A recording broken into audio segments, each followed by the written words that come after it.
Boa noite a todos. Espero que todos estejam se sentindo bem, sejam acolhidos nesta casa de amor e caridade, nesse nosso encontro de terça-feira, encontro de estudos, reunião de estudos, onde buscamos sempre diante daquilo que nos é proposto pela doutrina espírita, trazer a luz dos ensinamentos através das mais variadas interpretações, mas buscando sempre manter a fidelidade a Jesus, que acima de tudo é Ele que é o nosso modelo, nosso guia. É através da sua vida, através dos seus ensinamentos, que nós podemos entender um pouco mais da nossa realidade e de tudo aquilo que temos que realizar enquanto estamos a caminho nesta reencarnação. Vamos iniciar com a nossa prece de abertura, agradecendo mais uma vez à espiritualidade, aos benfeitores, aos nossos amigos e irmãos, enfim, a todos aqueles que se envolvem nessa tarefa abençoada.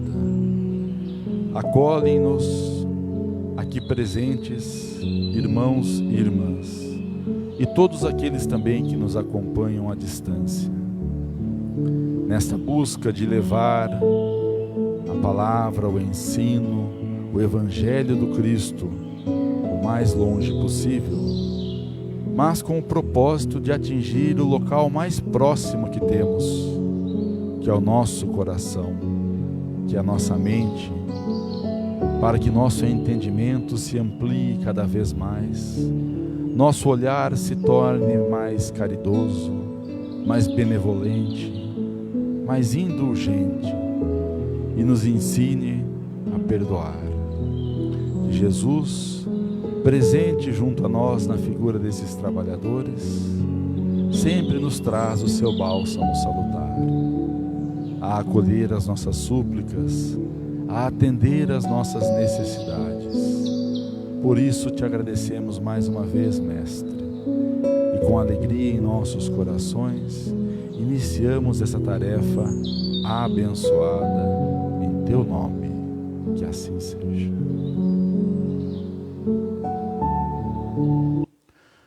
Como disse, então, nós estamos realizando nossa reunião de estudos, estamos atualmente estudando o livro Nosso Lar, essa obra grandiosa de Francisco Cândido Xavier e do Espírito André Luiz, através do filme de mesmo nome.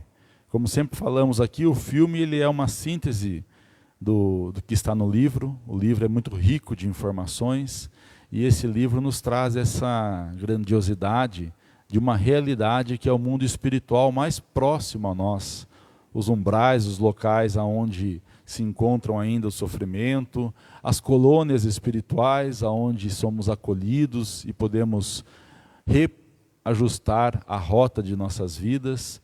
E através do estudo da vida de André Luiz, esse espírito grandioso que vem nos mostrar as mais diversas facetas dessa realidade, nós vamos também trazendo as lições para o nosso dia a dia, para o nosso cotidiano.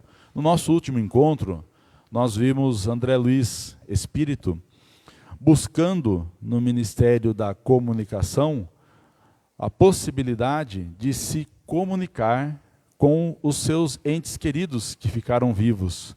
E vimos aquela lição do atendimento em dupla, onde ele percebeu que não basta querer, tem que merecer. E para merecer, no mundo espiritual como aqui, precisamos ser merecedores na sequência do nosso estudo.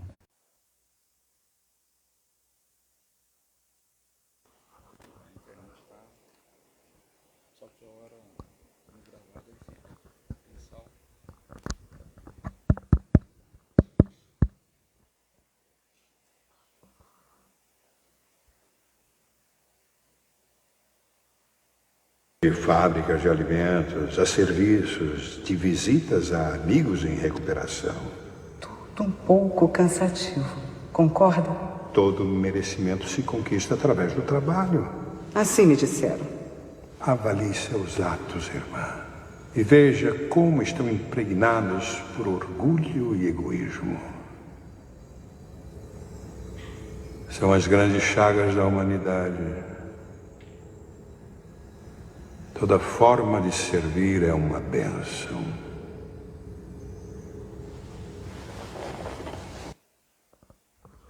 Boa noite a todos. Que Jesus nos abençoe em mais essa noite de estudo. Na sequência do estudo, nós estamos falando justamente desse encontro de André Luiz com o ministro ali no Ministério do Auxílio. Esse Ministério do Auxílio é um local que existe no mundo espiritual, onde aqueles que estão lá há pouco tempo procuram o ministro para ter orientações a respeito de trabalho que podem realizar ali na colônia, e realizando esses trabalhos possam ser beneficiados pelo chamado bônus horas, que é justamente como se fosse uma moeda de pagamento no mundo espiritual. Nós já recebemos aqui mensagens de irmãos que trabalharam aqui na casa, encarnados, e que hoje estão no mundo espiritual. E eles falam da alegria que é estar no mundo espiritual, poder estudar e trabalhar sem a preocupação ou sem as preocupações que nós temos aqui no mundo físico. E quando eles falam isso, dá até uma vontade de ir, né? Só que é uma vontade que passa logo, né? Porque daí a gente já fala, não, vamos deixar mais para frente, né? Eu tenho que espiar muito ainda aqui. Mas eles falam, brincadeiras à parte, que é muito bom. E se você for analisar, deve ser muito mesmo, muito interessante, porque você não tem aquela preocupação de pagar aluguel, de dinheiro, de correr atrás, de pagar as contas, de formar os filhos, ou de se formar, não tem nada disso. O que você precisa fazer lá?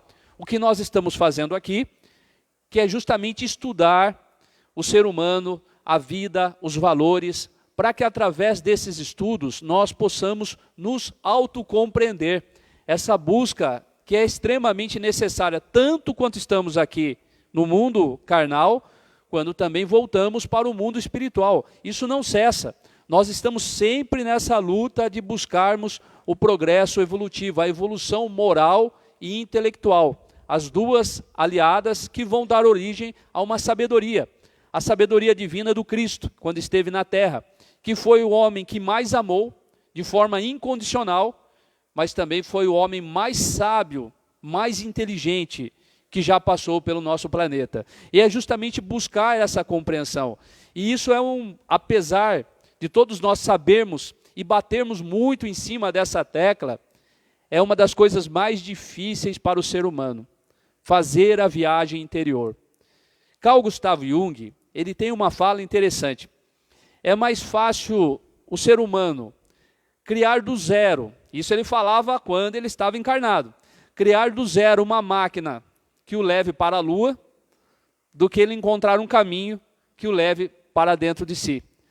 Porque nós conquistamos o mundo exterior, conquistamos tudo. Veja, nós já estamos planejando de habitarmos outros planetas, viajarmos para outros planetas. O mundo já foi, digamos assim, dominado pelo ser humano, né? Não existe mais barreiras. Os oceanos, o céu, a terra, tudo. Nós conquistamos tudo. A tecnologia que nós temos hoje é fabulosa.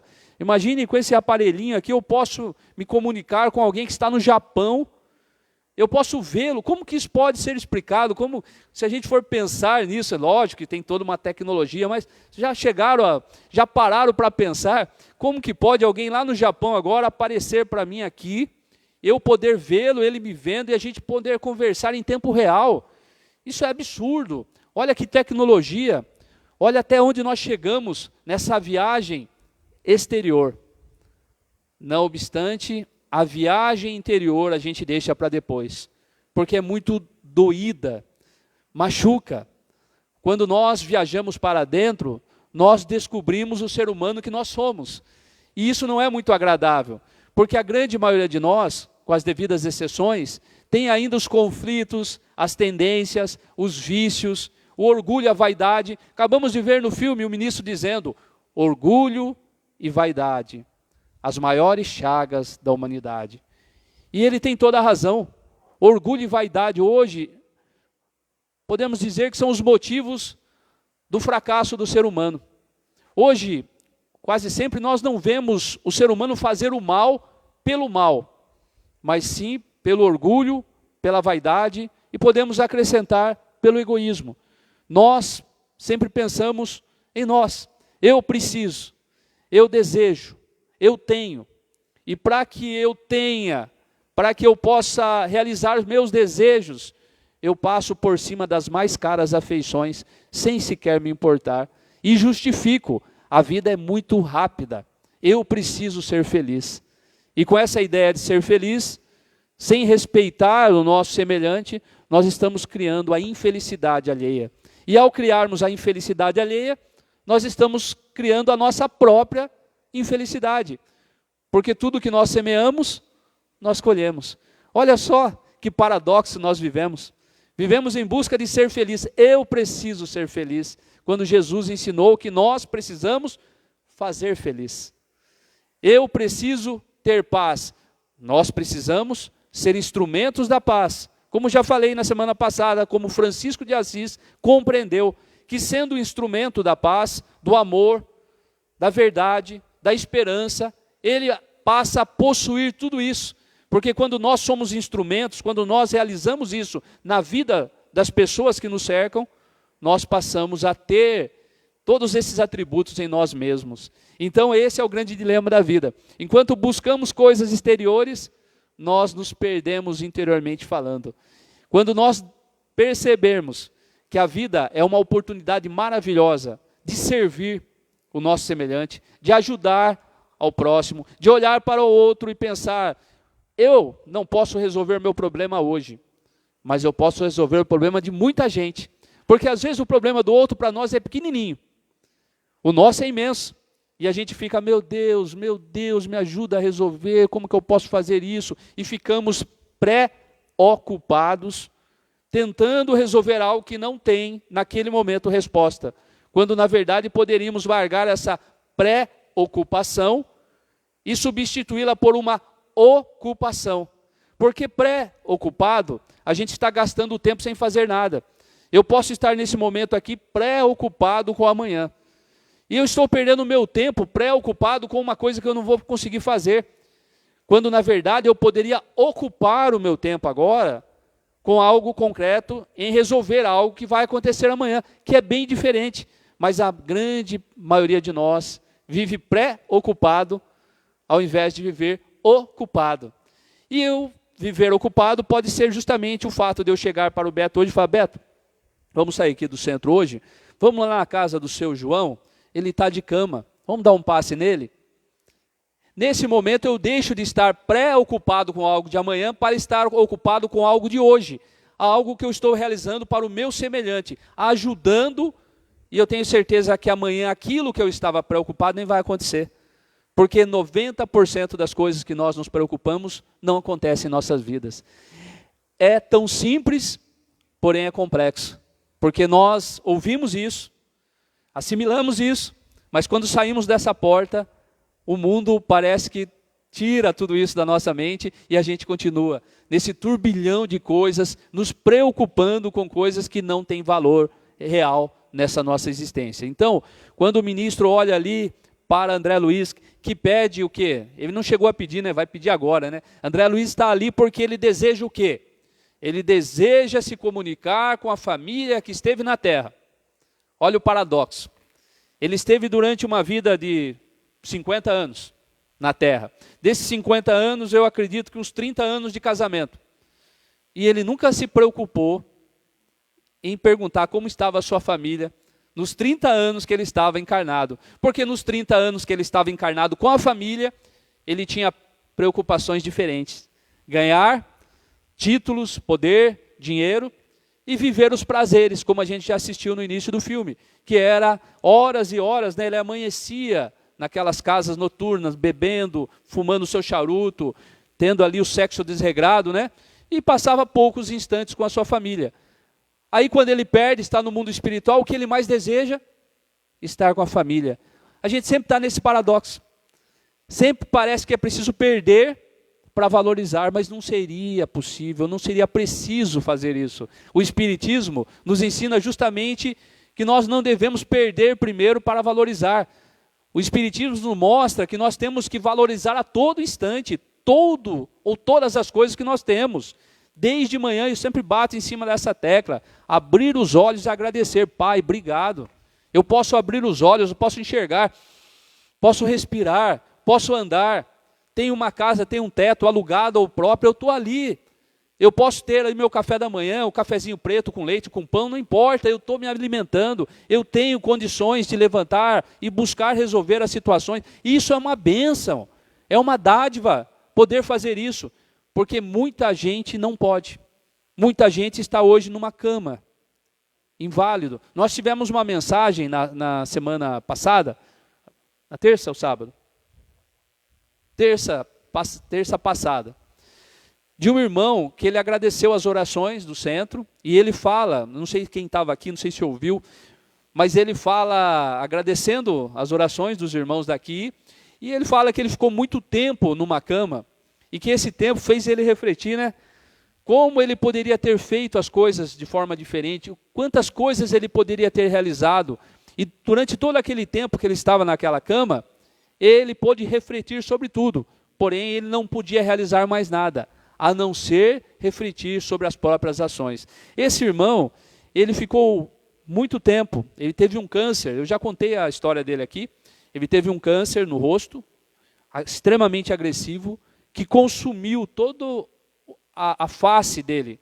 Ele não tinha nariz, quando eu fui visitá-lo, ele não tinha orelha, o olho tinha um pedacinho que caiu aqui, era um pedaço de carne, em decomposição.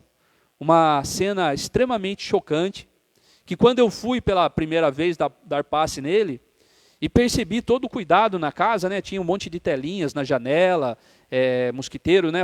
Nas portas, tudo muito limpinho e tal. E eu falei, nossa, e quando eu entrei eu percebi o motivo. Tinha que estar tudo muito bem fechado, para que não houvesse o risco de moscas entrar.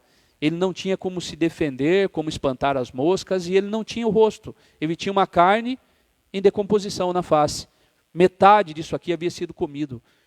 Fazia lembrar muito a lepra, uma doença bíblica, né, a morféia, que quando não tinha, ainda antes de ter cura, né, fazia com que o ser humano fosse perdendo, apodrecendo dedos, as mãos, caindo tudo, né, e ele não tinha. E eu muitas vezes, não fui tantas vezes porque ele desencarnou.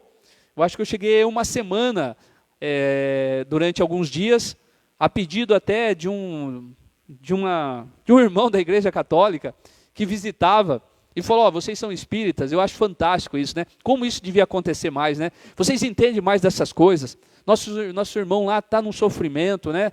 Nós oramos para que ele faça a passagem, porque ele não tinha mais o que fazer. Imagina o sofrimento. E ela pediu, vocês não podem ir lá fazer uma oração? E eu sempre falo para o Beto, como seria bom se as religiões fossem sempre assim, uma aliada à outra, uma ajudando a outra, porque todas têm o seu papel importante na sociedade. Tanto a evangélica, quanto a Jeová, quanto a católica, todas são importantes. Cada um tem uma forma de ver, ou cada um oferece um caminho que leva para o mesmo objetivo, que é Deus. Todas levam a Deus, mas cada um tem uma nomenclatura, uma forma de ver, uma forma de entender. E nesse caso ela nos pediu e fomos até lá, e para mim foi um choque, ao mesmo tempo que foi um grande aprendizado. Porque para poder dar passe nele, eu confesso para vocês que foi muito difícil, pelo cheiro, pelo odor da decomposição, extremamente forte. E aquilo causava náuseas. Mas naquele momento, eu, que sou um seguidor do Cristo, me considero, né? E que vendo a história de Jesus, né? Quantos leprosos ele se aproximou para curar. Madre Teresa de Calcutá, dando banho em leprosos. Quando alguém diz a ela, madre, eu não daria banho num leproso nem por $1 milhão. E ela responde, nem eu, meu filho, porque só se dá banho num leproso por muito amor. Quando eu estava ali, eu lembrei de Madre Teresa. Eu falei, que sabedoria de Madre Teresa, porque não é realmente fácil estar perto em alguém em estado de decomposição. Mas naquele momento eu lembrei de Jesus, comecei a fazer uma prece, o passe, e sumiu tudo aquilo. Demos o passe, e olhei para ele na minha ignorância e comecei a pensar, meu Deus, o que será que um irmão desse fez para merecer tamanho sofrimento? Parece até ilógico. Aqueles que não acreditam na vida, que a vida continua, na reencarnação, podem naquele momento achar que Deus é um Deus de ira, é um Deus de sofrimento, é um Deus que não tem piedade, porque como que pode conceder uma doença para um filho? Porque aquilo era um filho de Deus. Como que pode alguém sofrer daquela forma? Se a vida é uma só, por que algumas pessoas estão bem, com a saúde 100%, vivendo em casas boas, com recursos financeiros tranquilos, e por que pessoas humildes passando por aquela necessidade? Que Deus é esse? Se fosse uma vida só, não teria explicação. Eu acreditaria, se fosse uma vida só, que esse Deus é um Deus do Velho Testamento, do olho por olho, dente por dente, aquele Deus que castiga seus filhos por motivos que nós não sabemos, porque se Deus é o Criador, Ele nos fez, nos conhece a todos, sabe de cada defeito, porque Ele criou. E como que Ele pode nos castigar pelo defeito, ou pela fabricação, né, pelos defeitos de fabricação que Ele mesmo teria cometido? Mas aí vem a doutrina espírita e nos mostra que não é bem assim. Deus nos fez todos simples e ignorantes, todos iguais. Partimos do mesmo ponto de partida. Nos deu livre-arbítrio, que é a livre escolha, para que através do livre-arbítrio, nas reencarnações, nós possamos escolher o bem ou o mal. Então o mal não é de Deus, o mal é nossa escolha. Tudo que acontece de ruim é escolha nossa. É a escolha errada, equivocada. E aí, quando nós escolhemos de forma equivocada, nós geramos consequências, que é justamente a colheita daquilo que nós fazemos de ruim. Mas nós fazemos coisas boas também. Não há ninguém aqui que não faça coisas boas nesse mundo onde nós estamos inseridos. Mas todos nós também nos equivocamos, erramos, magoamos pessoas, ofendemos outras. Às vezes nem nos damos conta disso. E passamos pelo mundo sem imaginar que nós estamos prejudicando muita gente. E aí vem a desencarnação, a volta para o mundo espiritual, como nós estamos vendo André Luiz, e a necessidade de fazer a viagem interior para compreender quais foram as minhas falhas, o que fez com que eu falisse nessa existência, o que fez com que eu não conseguisse atingir os objetivos. É aí que a gente começa a estudar no mundo espiritual.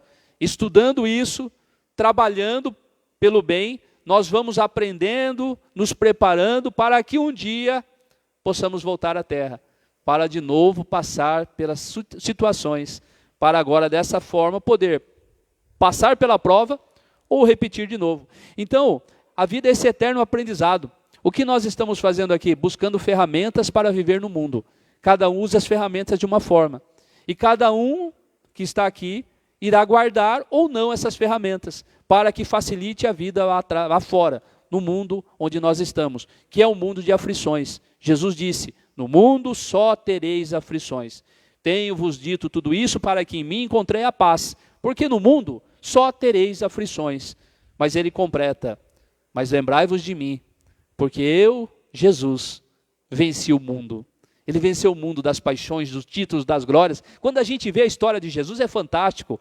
Ele vivia no mundo sem ser do mundo. Ele estava no meio de uma guerra, Império Romano, judaísmo, impostos, fariseus, saduceus, publicanos, ele sendo caçado de um lado para o outro. Nunca dormia 2 noites numa mesma casa, porque ele estava sempre sendo perseguido.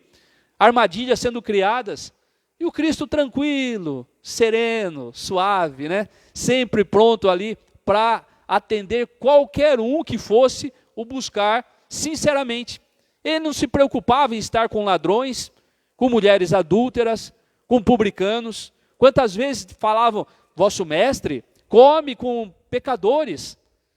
E Jesus diz, de forma sábia, né? Eu vim para os doentes, porque os sãos não necessitam de médico. Ele não se preocupava, comia entre os publicanos, entre os pecadores, se fez pescador de almas para o reino de Deus, viveu no mundo sem ser do mundo, sorriu, chorou muitas vezes de compaixão da criatura humana, da criatura não entender a sua mensagem de amor, mas viveu no mundo sem ser do mundo, não aceitou títulos, nem glória, nem poder, o homem mais poderoso que já andou aqui nesse planeta, capaz de caminhar sobre as águas, capaz de aplacar tempestades com um simples sinal, capaz de transformar pães e peixes, poucos, em muitos, para alimentar uma multidão de mais de 5.000 pessoas, conforme está no Evangelho, fora mulheres e crianças. Esse homem que transformou água em vinho, esse homem que transformava a lepra em pele natural, saudável, que trazia luz para os que estavam cegos, que levantavam paralíticos, ninguém nunca teve o poder que Jesus teve. No entanto, nunca usou esse poder para agredir ninguém. Eu imagino o que deva ter sido para ele, de braços abertos naquela cruz infamante da vergonha, ali no Gólgota, e aquelas pessoas o insultando. Não és o Filho de Deus, não é o Messias, desce da cruz para que possamos crer. E com o poder que ele possui, nada, nenhum ato, nenhuma rebeldia, nenhuma blasfêmia, nada, apenas um olhar para o mais alto e a simples frase: Pai, perdoa-os, eles não sabem o que fazem. Ninguém demonstrou mais amor na terra que Jesus Cristo. E ele nos disse: eu sou o caminho, eu sou a verdade e eu sou a vida. Aquele que me segue chegará até o Pai. Para seguir Jesus é necessário conhecer a sua história, seus ensinamentos, mas muito mais do que isso, é necessário colocar em prática aquilo que ele nos ensinou. Porque ele não veio para nos salvar com seu sangue, igual muitas igrejas ainda acreditam de forma equivocada, porque equívocos acontecem. Jesus veio para lavar nossos pecados com seu sangue na cruz. Nada mais infantil, porque nós continuamos pecando. E o que ele lavou? Ele não veio para nos salvar nesse sentido. Ele veio para nos mostrar o caminho da salvação, que é justamente seguindo o seu exemplo, fazendo o que ele ensinou a fazer, perdoando não 7 vezes, mas 70 vezes 7 vezes. E eu pergunto, nós conseguimos perdoar? Muitos de nós não é capaz de perdoar aquele que está dentro da casa. O pai, a mãe, o filho, o irmão. Muitos de nós é incapaz de perdoar dentro do micromundo que nós estamos. E aí a gente olha para o macromundo e fala, esse mundo está perdido. Mas se o mundo está perdido é porque nós estamos perdidos ainda. Nós não fizemos nossa parte. Se nós não termos paz em nosso micromundo, na nossa casa, com a esposa, com os filhos, como é que a gente quer cobrar a paz lá na Ucrânia, a paz na Palestina, a paz entre esses países que vivem em guerra? Como nós vamos querer cobrar a paz se somos incapazes de fomentar a paz em nosso mundo, onde a gente vive, no nosso trabalho, com o patrão ou com o funcionário, com o amigo, com o religioso? A gente consegue seguir Jesus? Essa é a pergunta. A gente busca sempre a ajuda de Jesus, mas a gente consegue fazer o que ele ensinou? Ou a gente quer fórmulas mágicas que resolvam o nosso problema sem que a gente precise se modificar? E a gente esquece que estamos aqui para aprendermos a nos modificar. E nos modificando, o que acontece? Resolvemos nossos problemas. Então nós invertemos a ordem das coisas. Eu preciso resolver meus problemas. Não, eu preciso me modificar.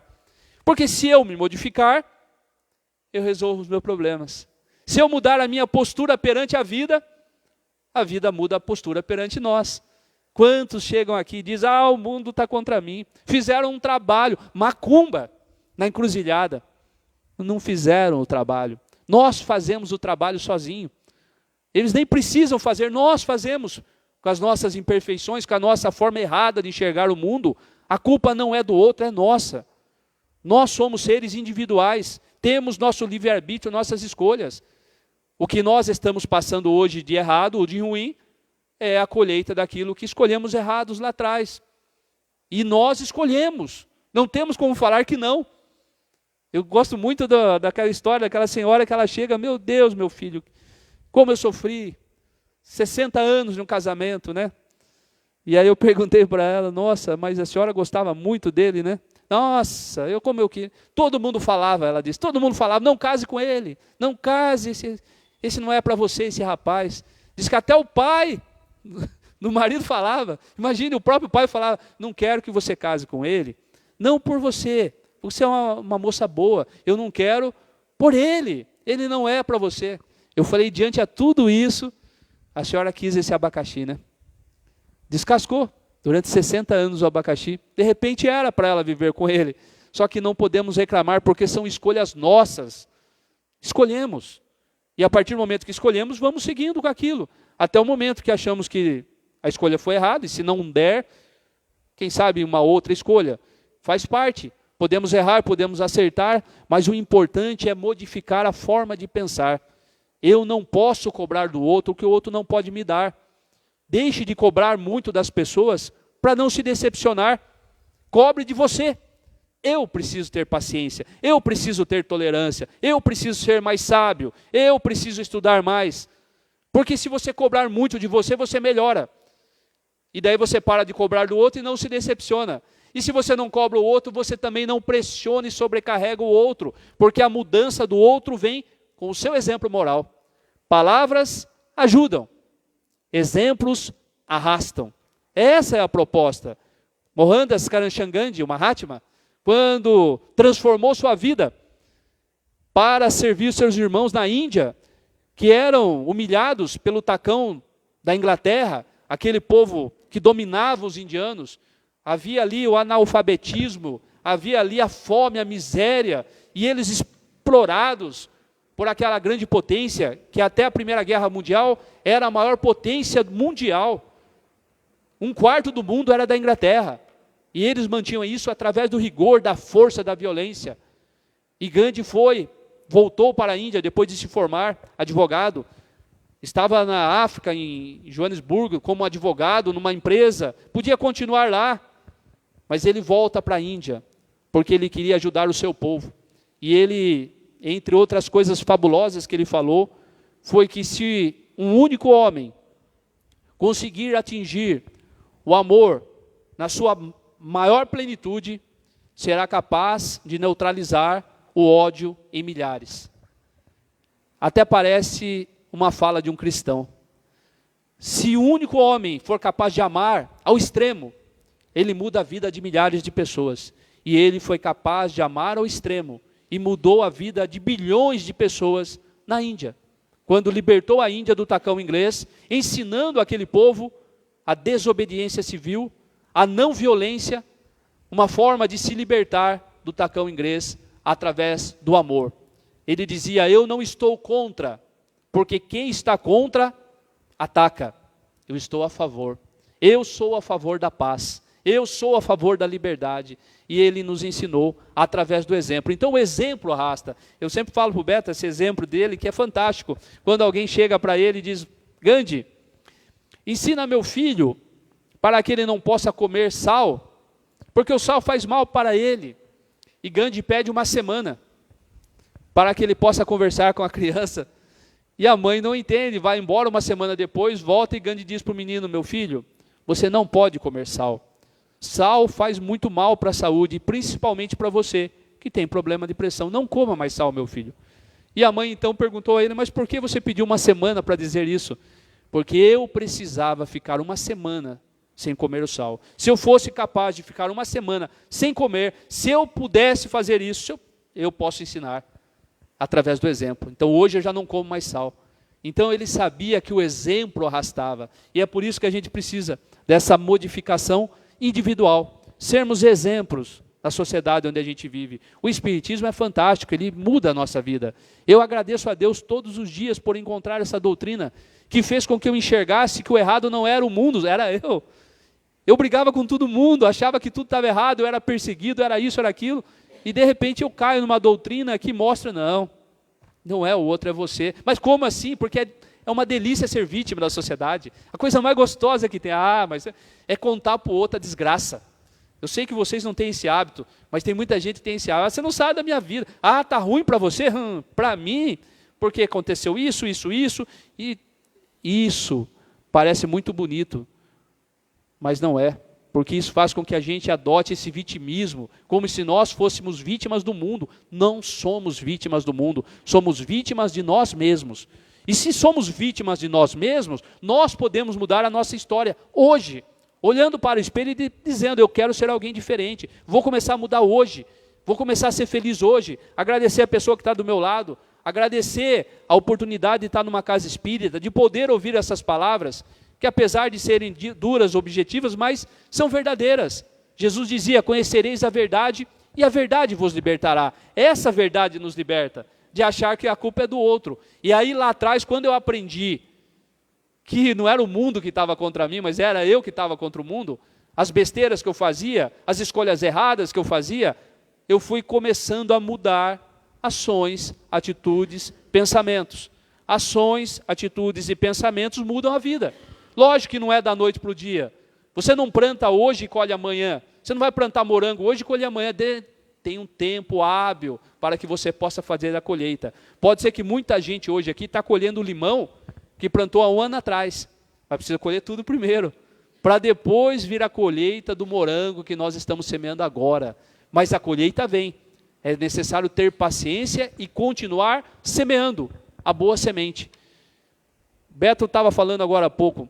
Nós somos tão, nós espíritas, que nas outras religiões, comumente, a gente vê as pessoas, viu, você precisa ir lá na igreja, você precisa ir lá conhecer, lá tem a salvação, lá se você for batizado, você vai para o céu, porque senão você não vai para o céu. E nós que estamos na doutrina espírita, a gente tem esse respeito exacerbado pelas outras religiões, não convida ninguém para vir no centro. A gente vem quietinho, né? Tudo certinho. Às vezes a pessoa pergunta, você é o quê? Até para falar, gente, espírita, né? Espírita. Você é o quê? Espírita, né? Espírita, né? A gente tem que chamar, sou espírita. Nossa, espírita. A pessoa vai fazer o Pai Nosso, a sinal da cruz e tudo mais. Você fala, não, eu sou espírita. Mas você mexe com essas coisas? Não, não mexo com essas coisas. O espiritismo são os ensinamentos de Jesus. Você precisa ir lá conhecer. É coisa boa. Vai lá um dia. Lá você vai gostar. Porque todo mundo que vem gosta. Isso aqui é bom. Excelente. É uma doutrina que ensina Jesus, ensina a amar, ensina a modificação, ensina que a gente pode mudar a nossa vida. Isso é excelente. Se está fazendo bom para nós, por que não a gente fazer a nossa parte e trazer mais pessoas para fazer o bem para o outro também?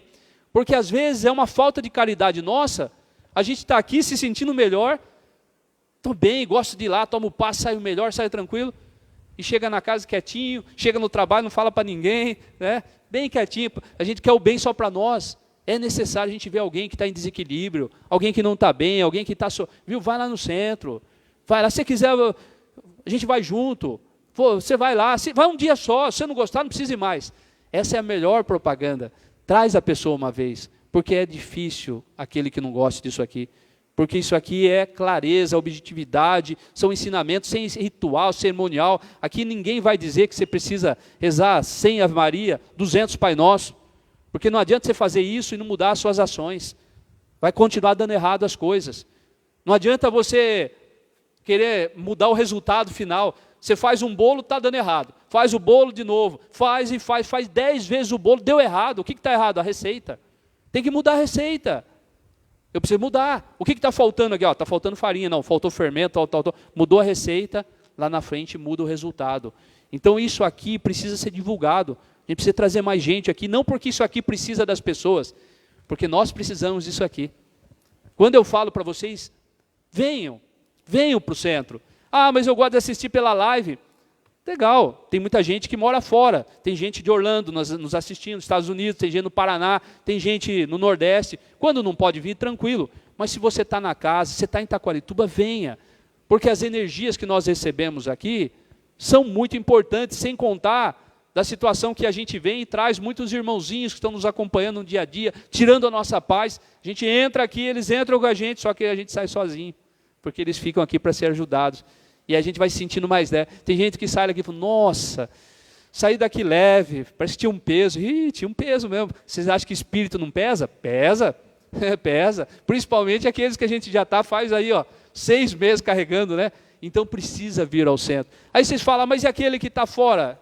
Não, mas aí tem a questão de que a espiritualidade aqui na casa, eles analisam cada caso. Ah, tem nosso irmão assistindo aqui, lá no Paraná. Bom, ele não pode estar aqui hoje, mas ele tem um acompanhamento lá. A espiritualidade está vendo a situação, precisa ajudar ele, porque se ele pudesse, ele estava aqui. Ele só não está aqui porque não pode, então precisa ir lá, fazer lá um auxílio, trazer. Mas de repente olha lá o Betão lá na casa, assistindo a live, um monte de irmãozinho, tudo abraçado com ele, né? E aí fala, vamos trazer os... Não, mas por quê? O Beto precisa ir no centro, ô Beto. Tem que fazer a sua parte. Né? É o mínimo, você levantar do sofá e ir em busca. Aquilo que a gente falou do cego de Betesda, né? O cego, o filho de Timeu, né? Que está lá e Jesus diz, vem a mim. E o cego levanta, né? Tateando. Eu achei uma falta de caridade de Jesus, né? Pô, vai lá, o cara é cego. O que custava o Cristo ir lá até o... Não, Jesus está lá longe, fala, vem até mim. O cego, aquele trabalho, joga a capa para trás e vai tateando para achar Jesus no meio da multidão. E Jesus lá parado, imponente, né? Esperando. Quando o cego chega, aí ele coloca as mãos e devolve a visão. Por quê? Porque o cego precisava fazer a parte dele. Estava muito confortável, sentadinho lá, esperando alguém ir lá curá-lo. Ele precisava ir até Jesus. Então, vamos vir até Jesus. Vamos buscar isso aqui é importantíssimo para nós. Isso aqui não é importante para a doutrina. Casa espírita não tem dízimo. Isso é uma das coisas também que me atraiu, viu? Porque não precisa dar dinheiro. Ninguém cobra nada de ninguém. Não tem que ficar passando um envelopinho. Vou passando. Nada enganado, contra, né? Aqueles que passam, tá? Só que aqui não precisa. Vou passar um envelopinho aí, e quem não contribuir, depois vocês levantam o envelope, abençoa o envelope, aquela coisa. Não tem nada disso aqui. Nada disso. Você vem, assiste a reunião, toma o passe, toma a água. Nem a água é cobrada. Né? Nada. E muita gente não vem ainda. Então, precisa vir. Porque isso aqui é um lugar abençoado, que pode ajudar muita gente. Está nos ajudando? Vamos fazer a nossa parte, vamos trazer mais gente para ser ajudada. Porque assim nós estamos fazendo aquilo que é a maior caridade que a gente pode fazer com os ensinamentos de Jesus, divulgá-los. Para que divulgando a gente possa mudar as pessoas. E mudando as pessoas a gente muda a sociedade, muda a cidade, muda o Estado e muda o mundo. Que essa é a proposta, a modificação do nosso planeta. Só fazendo uma pequena síntese dos trabalhos aqui da casa, né? A gente possa entender, né? Então, são vários dias, quase todos os dias de trabalho. Às segundas-feiras nós temos a reunião de tratamento, tanto tratamento espiritual como de problemas físicos, enfim. Qualquer dificuldade que estejamos passando, qualquer situação que a gente esteja passando, venha na segunda, conversa com os atendentes que ficam ali à frente, faz a fichinha, vão ser orientados. Precisar conversar, vai ser conversado. E assiste a reunião, é um evangelho um pouco mais curto, mais sintético, e um passe, eu brinco que é um passe mais turbinado, que é um pouco diferente desse passe que a gente recebe. Né? A gente recebe um passe mais direcionado para o problema que estamos passando, mas também demanda essa frequência, né? Os números, a quantidade de dias necessários. E isso tem dado resultados fantásticos. Conversava com o Sidney no fim de semana. São diversos casos que são atendidos, que pessoas que tiveram melhoras, tanto na parte física como espiritual, a gente acaba não divulgando, e é um erro nosso, né? Mas respeitando aí a intimidade de cada um, mas são resultados fantásticos que acontecem, que não é a casa que realiza, é a frequência da pessoa, é a vontade da pessoa, o desejo de ser curado, de se melhorar. Então, é uma reunião muito boa, a de segunda-feira. Terça-feira, esse estudo direcionado que a gente faz aqui, um estudo mais amplo, mais direcionado a diversos assuntos, então a gente coloca essa reunião de terça. Quinta-feira tem estudo também, mas é um estudo, eu digo, mais íntimo, que a gente senta aqui em volta faz um círculo, são menos pessoas, fala sobre mediunidade, fala sobre outros assuntos do Livro dos Espíritos, é um debate de ideias, então a gente conversa, é um bate-papo, também é aberto, às 7h30 da noite a reunião. Sábado, palestra ou reunião no Pinga Fogo, onde vocês podem fazer perguntas, tirar dúvidas. As palestras, os palestrantes, ou nós mesmos, ou pessoas que vêm de fora, trazer aí o ensinamento, então também é uma oportunidade de aprender com outras pessoas.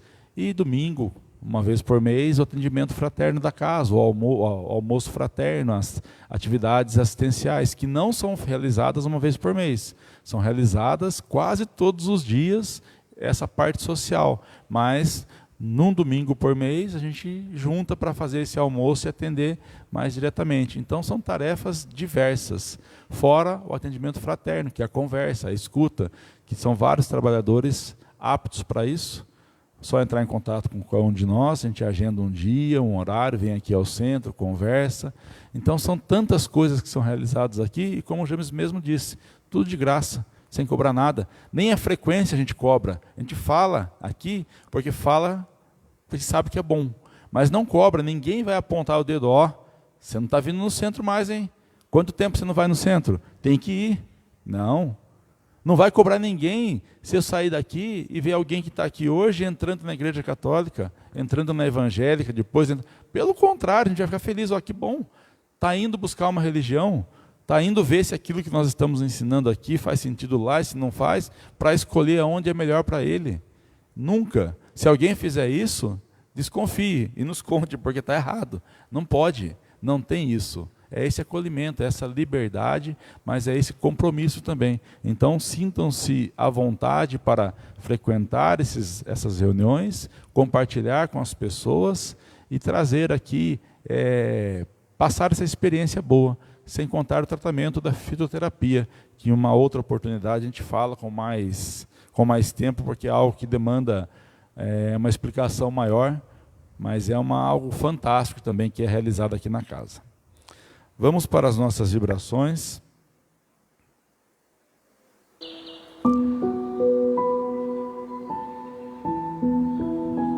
Que através do nosso pensamento de união, de carinho, de amor, de afeto, direcionado às pessoas que estão passando dificuldades, nós possamos gerar energias positivas e salutares a fim de amenizar esses sofrimentos e transmitir a força, a coragem, a esperança a todos esses irmãos e irmãs. Que possamos vibrar com muito amor e carinho, pensando em cada um deles.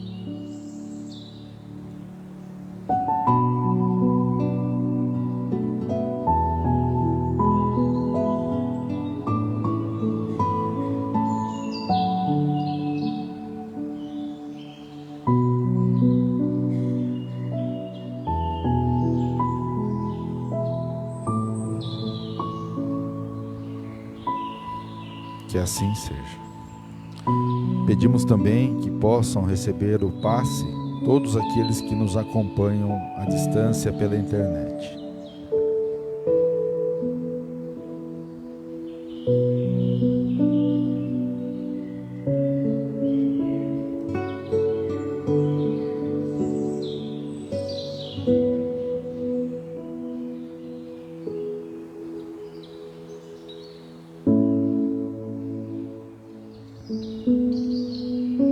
Agradecemos aos mensageiros de Jesus. Vamos à leitura das psicografias da noite de hoje.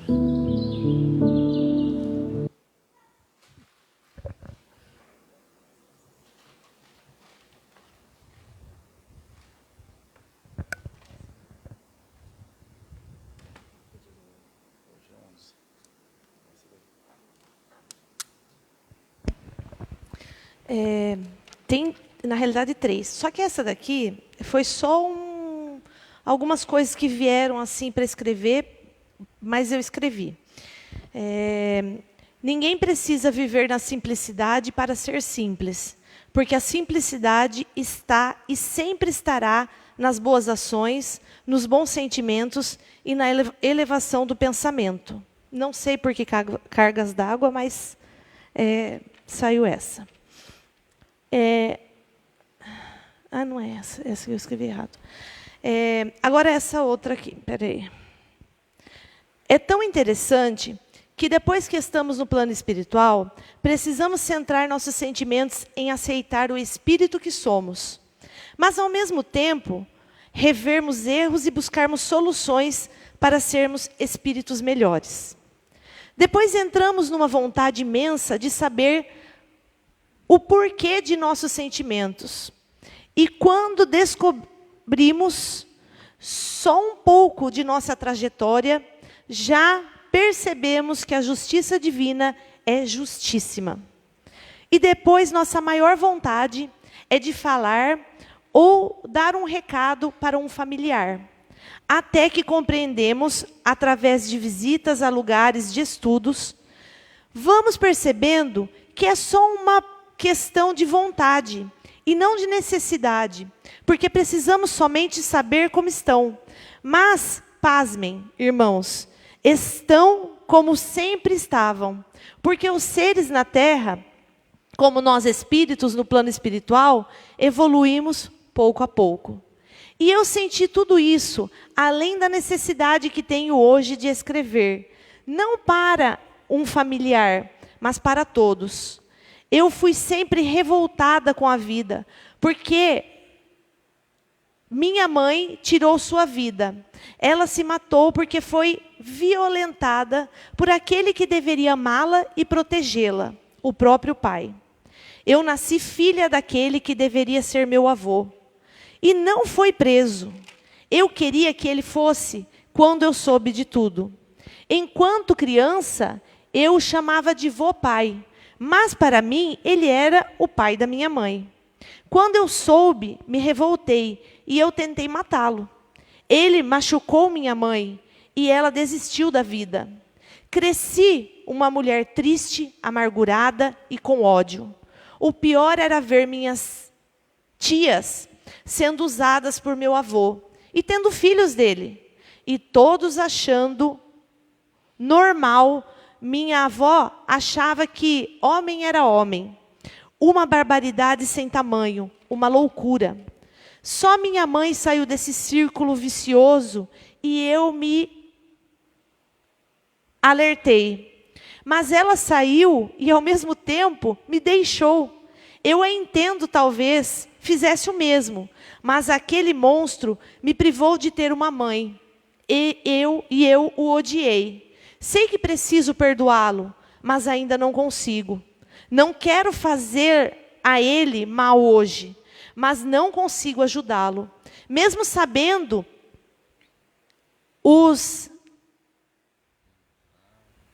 enlaces de vidas passadas e os erros de todos. Eu sei que tenho um chão muito grande pela frente, de estudo, trabalho e perdão. Mas eu quis hoje compartilhar com vocês com a lição que me marca hoje. Precisamos, como Jesus disse, fazermos as pazes em vida, porque sua evolução sempre dependerá de sua disposição em ser melhor e perdoar. Todos somos seres que erram, que acertam, mas dignos de perdão do outro. Enfim, precisamos, acima de tudo, sermos aqueles que perdoam. Eu ainda não consegui perdoar, sem sentir dor, mas eu conseguirei, tenho certeza, e vocês também podem e devem perdoar. Se perdoar, para que evoluam no caminho da luz do Mestre. Agora, essa outra, que na realidade eu achei que ia falar, porque estava um envolvimento muito grande, o coração estava na língua. Mas aí, acho que eu fiquei meio com medo, daí segurar E interessante que aí eu vi o espírito, né? Assim, eu vejo, é o vulto, né? Um vulto assim, o rosto assim, não vi total. E ele estava assim, envolto a alguns outros irmãos, mas em semicírculo, para que eu pudesse olhar. E ele estava com uma flor, quer dizer, não era uma pétala, uma flor. Mas era como se fosse uma rosa, mas era muito grande. É diferente, muito diferente. E ele colocou assim, ó, não sei se vai dar para entender. Ó, eu fui escrevendo o que ele estava falando para os espíritos ali, não estava falando para mim. Tempo para a transformação. Até as plantas passam por necessidade de chuva ou água. De pessoas que as despencam pelo simples fato de achá-las bonitas e tiram de onde está,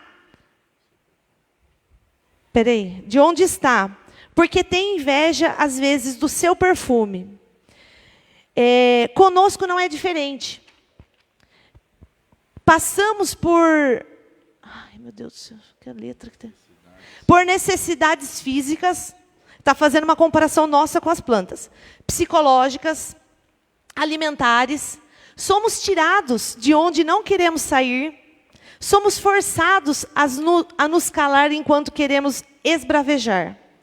Mas temos ainda mais em comum a flor e o ser humano, as transformações. Só que a planta não tem consciência. E mesmo assim, ela se desdobra para procurar a luz, para absorver a água, para florir e embelezar a paisagem. E os espíritos encarnados no sofrimento escolhem se recolher, chorar, sofrer, se menosprezar. Não, irmãos, todos vós são espíritos dotados de consciência e livre-arbítrio. Escolham levantar-se, escolham sorrir, escolham viver, escolham observar em ti o que mais podem mudar, pois vós sois deuses, como disse Jesus. Brilhem, evoluam e amem, transformem o que for de dor em fé, o que for tristeza em perseverança, e o que for de desistência em persistência, pois o amor é e sempre será o sentimento que cura e purifica todos os corações. Eu acho que é. Provavelmente é um espírito dando uma aula para outros espíritos. É uma cena que a gente vai ver no nosso lar, tem uma cena bem parecida com essa. Vamos agradecer essa oportunidade mais uma vez, desta noite aqui, onde reunidos em nome de Jesus, unidos os nossos pensamentos, recebemos não só o ensinamento, que necessário é calar em nossas mentes, mas também recebemos todo amor em nossos corações, afagado as nossas necessidades, desacompanhados dos amigos do bem. Se esse for o nosso desejo, o que não o é, queremos ele sempre junto a nós. Por isso rogamos ao Pai Maior que nos dê sempre esses benfeitores para nos manter no caminho certo, e que nosso pensamento, nossas orações, nossas ações, nossas palavras e nossos sentimentos se assemelhem cada dia mais ao do ideal cristão, do amor e da caridade. Que assim seja. Vamos para o passe.